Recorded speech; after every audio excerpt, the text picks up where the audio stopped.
যতই আপন বা পরিচিত মানুষ হোক, কেউ যদি রাতের বেলা এক ডাক দেয় তাহলে সাড়া দিতে নেই। অনেক বছর আগের একটি ঘটনা। তখন বাংলাদেশের গ্রামাঞ্চলে বিদ্যুৎ পৌঁছায়নি। মানুষ কুপি বা হারিকেন ব্যবহার করতো রাতের বেলায়।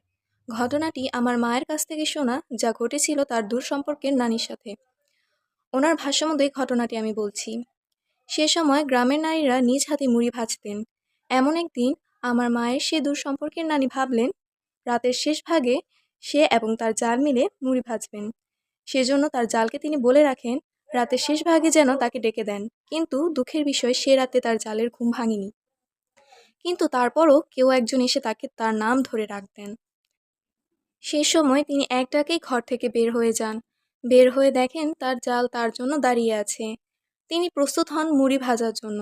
দুজনেই মাটির রান্নাঘরে মুড়ি ভাজছেন।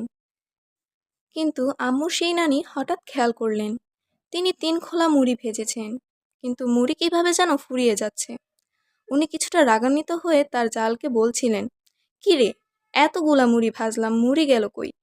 তখনও সে পিছনে তাকায়নি। জবাব না পেয়ে কিছুটা বিরক্ত হয়ে তিনি যা দেখলেন তা শরীরের লোম দাঁড়িয়ে যাওয়ার মতো দৃশ্য।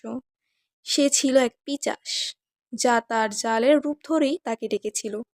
চোখ দুটো রক্তলাল বর্ণের, বড় বড় চোখ করে তাকিয়ে আছে আম্মু সেই নানির দিকে। আরও ভয়ঙ্কর ব্যাপার হলো মুখে এক শয়তানি পৈশাচিক হাসি। সেই পিচাস তাকে আক্রমণ করে, তার ঘাড় ধরে মুখ মাটির চুলোর মধ্যে ঢুকিয়ে দেয়, যার ফলে তার মৃত্যু ঘটে।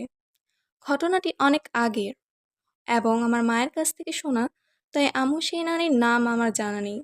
তবে রাতের বেলা কেউ এক ডাক দিলে কখনোই বাইরে বের হওয়া উচিত নয়।